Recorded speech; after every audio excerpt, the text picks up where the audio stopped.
Hello दोस्त, welcome to my channel G S knowledge by engineer. मैं Chandrabhushan Kumar, electrical engineer, railway. आज हम लोग चर्चा करेंगे उष्मा और ताप को देखते हैं। ठीक, ताप किसे कहते हैं? ठीक ना, किसी भी पदार्थ के उष्णता की कोटि को ताप कहते हैं। आइए, पदार्थ के उष्णता की कोटि को ताप कहते हैं। कोटि कहा जाता है डिग्री, कितना है, उपाधि या पावर। ठीक ना, ताप कहते हैं। ठीक, तो उष्णता की कोटि किसी भी पदार्थ के, यानी कि सीधी लैंग्वेज में कहा जाए तो कोई भी वस्तु कितना गर्म या ठंडा है उसको दिखाने के लिए क्या ताप का प्रयोग करते हैं। ठीक, तो आइए इसका थोड़ा सा इंग्लिश में भी लिख देते हैं। ये टर्म है, थोड़ा कम समझ आता है। तो क्या है? द डिग्री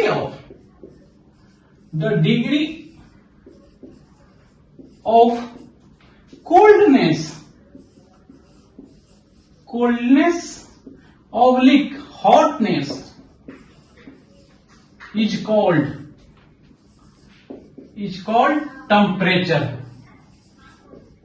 ठीक, तो टेम्परेचर हुआ है। तो यानी कि ये क्या ताप दिखा रहा है? किसी भी गर्म या ठंडा वस्तु को एक्चुअल में कहा जाए तो ताप दिखा रहा है उष्मा को। ठीक, क्या दिखा रहा है? ताप क्या कह रहा है? उष्मा को दिखा रहा है। जैसे भी किसी वस्तु गर्म होता है, उष्मा देते हैं तो गर्म होगा तो उसका ताप बढ़ जाता है। यानी अब ये गर्मी का दिन चल रहा है तो हम लोग रोड पे निकलते हैं तो क्या बोलते हैं कि बहुत आज टेम्परेचर ज्यादा है। इसका अर्थ क्या? उष्मा ज्यादा है। ठीक ना, टेम्परेचर नहीं, उष्मा ज्यादा है। और उष्मा को दिखा कौन रहा है? टेम्परेचर। ठीक, जिस प्रकार मेरे फेस को, ठीक ना, मेरा अंतर आत्मा को, जैसे कि अभी हम हंस रहे हैं, ठीक, तो मेरा फेस प्रदर्शित कर रहा है खुशी को, बढ़ाने को। ठीक ना, अभी ये खुशी नहीं रहेगा तो हंसी नहीं निकलेगा। अभी हम हंस रहे हैं, ठीक ना, अभी आके चोट लग जाए तो हंसेंगे नहीं, लगेंगे, मेरा फेस दूसरे प्रकार का हो जाएगा। ठीक ना, तो एक्चुअल क्या है? अंतर आत्मा है। खुशी दुख पे फेस निर्भर कर रहा है। उसी प्रकार, ठीक ना, जो उष्मा है उस पे निर्भर कर रहा है ताप का प्रयोग किया जाता है किस चीज को दिखाने के लिए? उष्मा को दिखाने के लिए। तो क्या ताप का प्रयोग उष्मा को दिखाने के लिए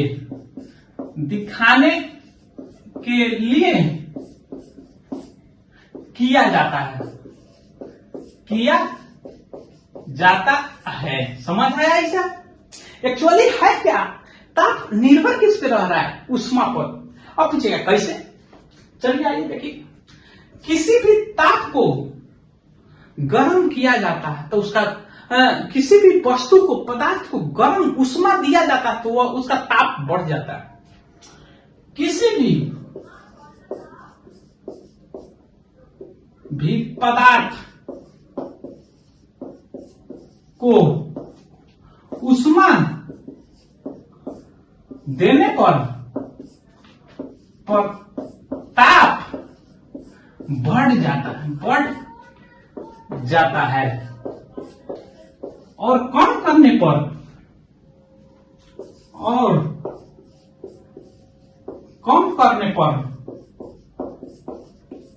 घट जाता है। ताप क्या होता है? घट जाता है। यानी अल्टीमेटली क्या है? ताप उष्मा पर डिपेंड करता है। उष्मा दे रहे हैं हमको, ताप से कोई लेना देना नहीं। मान के चलिए यहाँ पे दो वस्तु है, ठीक, इसको हम ताप दे दिए तो इसका टेम्परेचर क्या होगा? इंक्रीज हो जाएगा।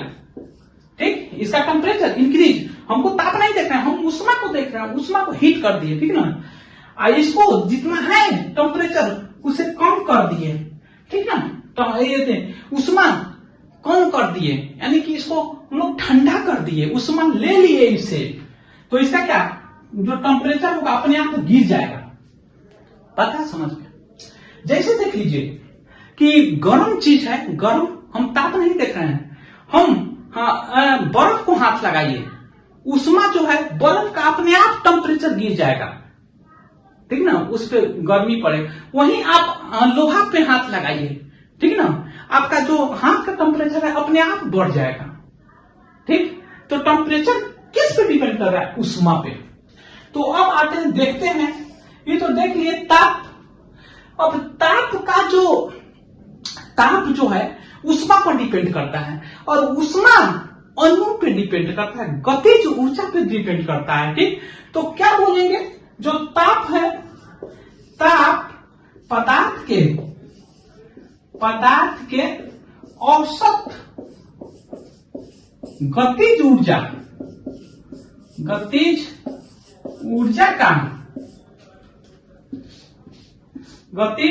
का सूचक है। ये क्वेश्चन पूछा हुआ क्वेश्चन है, ताप दे दिया था, ताप किसका सूचक है? औसत गतिज ऊर्जा, कुल गतिज ऊर्जा, स्थितिज ऊर्जा, यांत्रिक ऊर्जा, ठीक ना, इसलिए लिख दिए। तो अब ताप का जो मात्रक है, ताप का मात्रक, इसको किस चीज में मेजर किया जाता है? मेजर तो 4-5 गो मात्रक में किया जाता है, लेकिन इसका एसआई जो मात्रक है, क्या है एसआई मात्रक? केल्विन। इसे कैसे सूचित करते हैं? इसको तो मात्रक हो गया। अब इसको किस चीज से मापा जाता है? तो थर्मामीटर से, हिंदी में बोलते हैं थर्मामीटर, इंग्लिश में बोलते हैं थर्मोमीटर।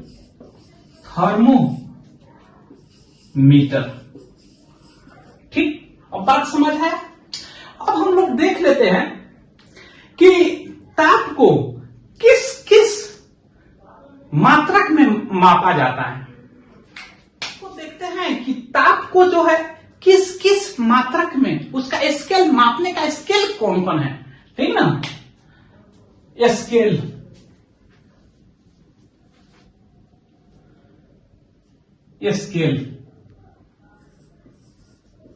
ठीक, ताप मापने का। तो पहले, सबसे पहले जान लीजिए, वह यंत्र, ठीक ना, जो ताप को मापता है उसे ताप का मापक्रम कहते हैं। स्केल को क्या बोलते हैं? जो ताप को मापता है उसे ताप का मापक्रम कहते हैं,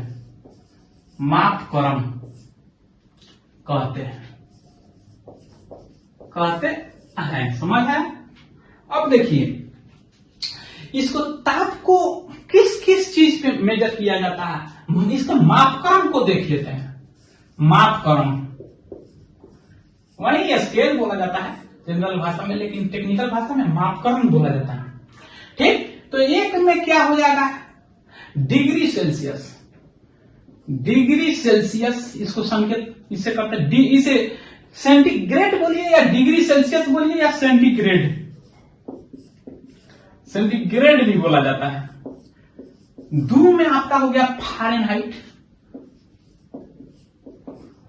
फारेनहाइट बोला जाता है, इसे सूचित करते हैं डिग्री फारेनहाइट से। 3 में आपका हो गया केल्विन, इसे के से सूचित करते हैं। ठीक, अब हम लोग आते हैं, देखते हैं इस तीनों में रिलेशन बैठाने से पहले 2 टर्म है जिसके चलते आसानी से हम लोग इसमें रिलेशन बैठा लेंगे। वो क्या है वो देखते हैं। लो यानी कि निम्न नियत बिंदु और उच्च नियत बिंदु, उसी पे इसका तीनों में रिलेशन स्थापित होता है, उसी कंसेप्ट के आधार पे। तो देखते हैं वो क्या है। ये तो ताप से रिलेटेड, और देख लेते हैं क्या, ठीक ना। निम्न नियत बिंदु लो कांस्टेंट पॉइंट। ठीक, ये क्या होता है? वह ताप जिसपे शुद्ध बर्फ, ठीक ना, पिघलता है, यानी कि द्रव में बदलता है, पानी में बदलता है, वह ताप जिस पर शुद्ध बर्फ पिघलता है यानी कि द्रव पिघलता है, उसे क्या कहते हैं? निम्न नियत बिंदु कहते हैं। निम्न नियत बिंदु कहते हैं।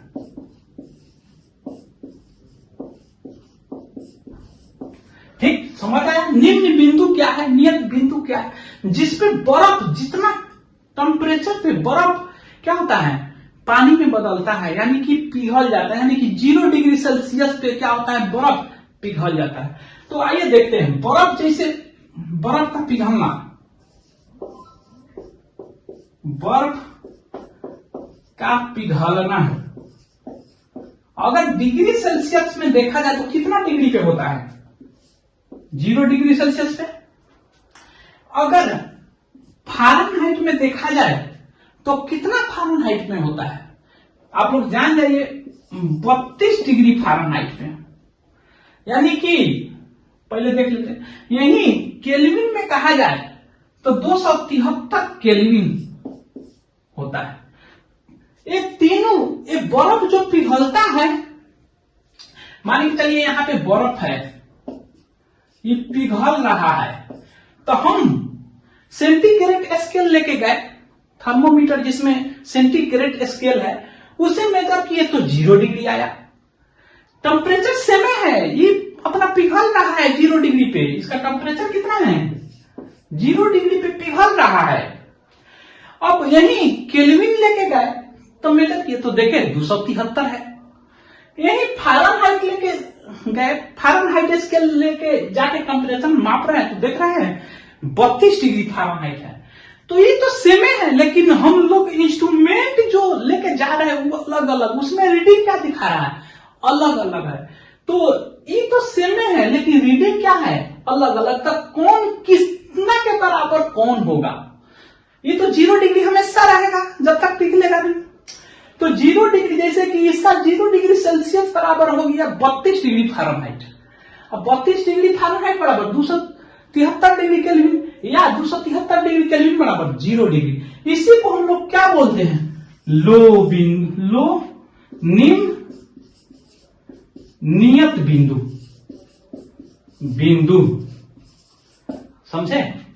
यानी ये लो नियत बिंदु हम शॉर्ट में लिख देंगे, ठीक ना, LCP पॉइंट, LCP मतलब लो नियत बिंदु को, ठीक ना, इतना हो जाएगा। अब हम लोग देख लेते हैं उच्च नियत बिंदु को।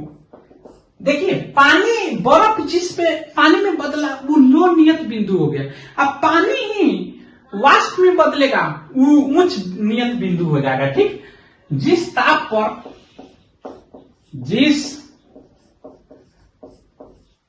पर पानी वाष्प में बदलती है उसे, यानी कि उस ताप को क्या बोलते हैं? उच्च नियत बिंदु कहते हैं। तो आप लोग को सोचे याद रखना है, डिफिनेशन याद रखे या ना रखे, लेकिन ये सब जिसपे पानी खौल को वाष्प में बदलता है उच्च नियत बिंदु होता है, जिसपे बर्फ जो द्रव में बदलता है यानी पानी में बदलता है वो लो नियत बिंदु होता है। ठीक है, तो उच्च नियत यानी कि पानी वाष्प में कब बदलता है? 100 डिग्री सेल्सियस पे। ठीक, इसी के बराबर अगर इतना डिग्री सेल्सियस में देखें उच्च नियत बिंदु, उच्च नियत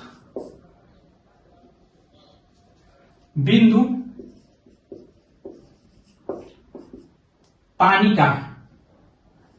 का लिख देते हैं, पानी का, यानी कि भाप में बदलना है। तो कितना होता है 100 डिग्री सेल्सियस। यही अगर फ़ारेनहाइट में देखें तो 212 डिग्री फ़ारेनहाइट होता है। यही अगर केल्विन में देखें तो 373 केल्विन होता है। तो क्या कह सकते हैं, इसे एक चीज हो जाएगा कि 100 डिग्री सेल्सियस बराबर इतना फ़ारेनहाइट, इतना केल्विन, एक दूसरे के बराबर निकाल सकते हैं आप लोग रिलेशन। जैसे कि 212 फ़ारेनहाइट के बराबर 373 डिग्री केल्विन, या 373 डिग्री केल्विन के बराबर ये हो जाएगा 100 डिग्री सेल्सियस। अब आते हैं हम लोग तीनों में रिलेशन बैठाते हैं, फॉर्मूला एस्टेब्लिश करते हैं। क्या होता है, तो कॉन्सेप्ट फॉर्मूला एस्टेब्लिश करने से पहले कॉन्सेप्ट इसका जान लेते हैं। पैरामीटर या राशि माइनस, ठीक ना, लो नियत बिंदु यानी कि निम्न नियत बिंदु बटा उच्च नियत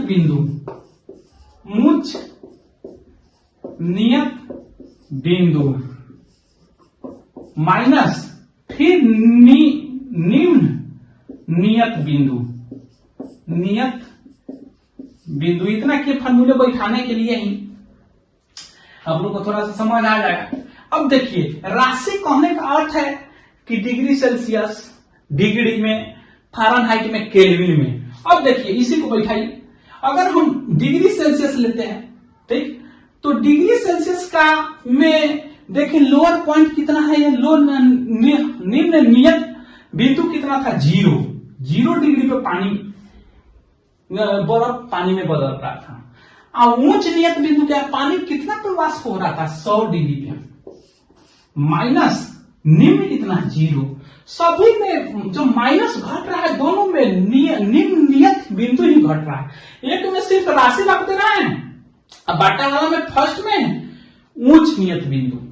और अगर फ़ारेनहाइट के कहे तो फ़ारेनहाइट का निम्न नियत बिंदु कितना था, 32, और उच्च नियत बिंदु कितना था, 212, और निम्न कितना, 32। उसी प्रकार अगर केल्विन में देखें तो निम्न कितना था, 273, उच्च कितना था, 373 माइनस 273।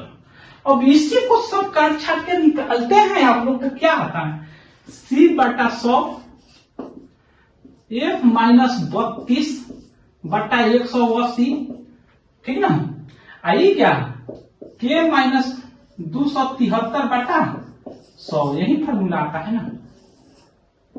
इसको और तोड़ देते हैं तो इसको हटा देते हैं, ठीक ना, छोटा में तोड़ देते हैं तो तोड़ लीजिएगा आप लोग। तो अब देखिए इसे फॉर्मूला पूछता है या कन्वर्सेशन पूछता है एग्जाम में, इस पे न्यूमेरिकल आता है। अब एग्जाम में क्या कहेगा कि आप बताइए कि किस डिग्री सेल्सियस और फ़ारेनहाइट समान वैल्यू पर कितना पर समान, दोनों का मान समान हो जाता है, यानी कि कितना फ़ारेनहाइट कितना वैल्यू पर, एन के कितना वैल्यू पर C बराबर F हो जाएगा। दोनों ताप का जो स्केल है वो बराबर हो जाएगा, कितना मान पर, ठीक ना, डिग्री सेल्सियस और फ़ारेनहाइट दोनों बराबर होता है।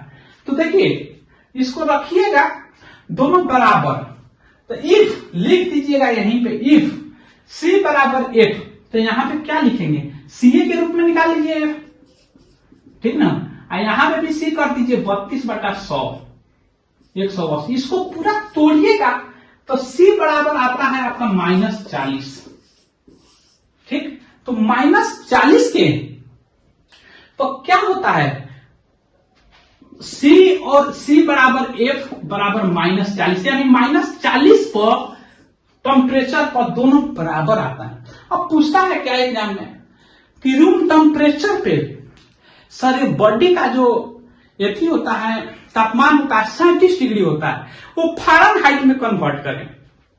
अगर बॉडी का जो टेम्परेचर है T है 37 डिग्री सेल्सियस, वो फ़ारेनहाइट में निकालिए तो उसी फार्मूला से निकालिएगा तो 98.6 आएगा। इसी फार्मूला से निकाल लीजिएगा, आशा करते हैं।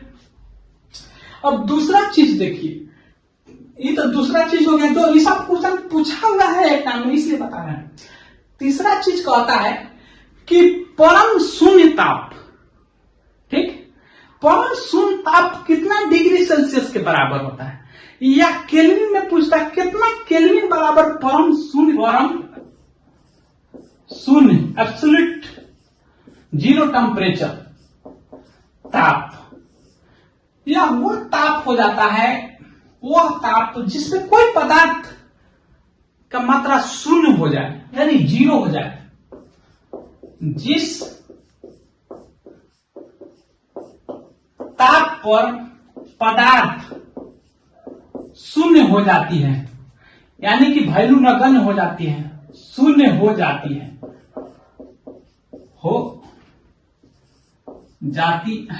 उसे परम शून्य ताप कहते हैं, परम शून्य ताप कहते हैं, ताप कहते हैं। देखिए, तो ताप एक्चुअली में क्या है, परम शून्य ताप, ठीक ना, शून्य ताप है। ताप का मात्रक क्या होता है, ऐसे मात्रक केल्विन। फॉर्मूला क्या होता है, K-273 बटा 100 बराबर C बटा 100, ठीक ना। क्या होता है 32 बटा 180, फॉर्मूला तो यही होता है। तो पूछता क्या है,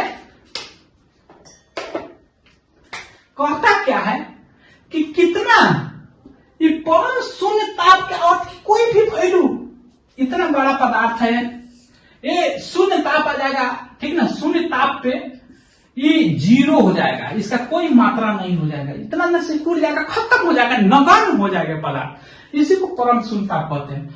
तो देखिए, परम शून्य ताप का अर्थ ताप का मान है शून्य, ठीक। तो अगर केल्विन में निकाले, डिग्री सेल्सियस में निकाले, तो ये दोनों का मान निकालेंगे, ठीक। जैसे देख लीजिए, ये दोनों का K-273 बाई 100 बटा बराबर 100 C, ठीक। अगर हम परम शून्य ताप कितना कितना क्यों बोलते हैं, टेम्परेचर बराबर 0 केल्विन को, बताए समझ में, बढ़िया समझ लीजिए। परम शून्य ताप किसको बोल रहे हैं, अगर टेम्परेचर का मान 0 केल्विन हो जाए तो उसे परम शून्य ताप कहते हैं। एक परम शून्य ताप हो गया, तो अगर डिग्री सेल्सियस में पूछे तो क्या हो जाएगा, आइए देखते हैं। यहां पे के की जगह पर क्या रख देंगे, 0, 273 बटा क्या 100 बराबर क्या हो जाएगा, यहाँ पे C बटा 100, ई कट जाएगा दोनों। अब C बराबर क्या हो जाएगा, -273 डिग्री सेंटीग्रेड। यानी कि क्या कर सकते हैं, परम शून्य ताप पर परम शून्य ताप बराबर क्या हो जाएगा, 0 डिग्री केल्विन बराबर क्या हो जाएगा, -273 डिग्री सेल्सियस। यही आता है, पूछा हुआ क्वेश्चन है, ये भी पूछा हुआ क्वेश्चन है। तो आशा करते हैं कि जितना पढ़ाए वो आप लोग को समझ आया होगा। अगर आप लोग नए हैं तो प्लीज मेरे चैनल को सब्सक्राइब करें, लाइक करें, कमेंट करें और सपोर्ट करें।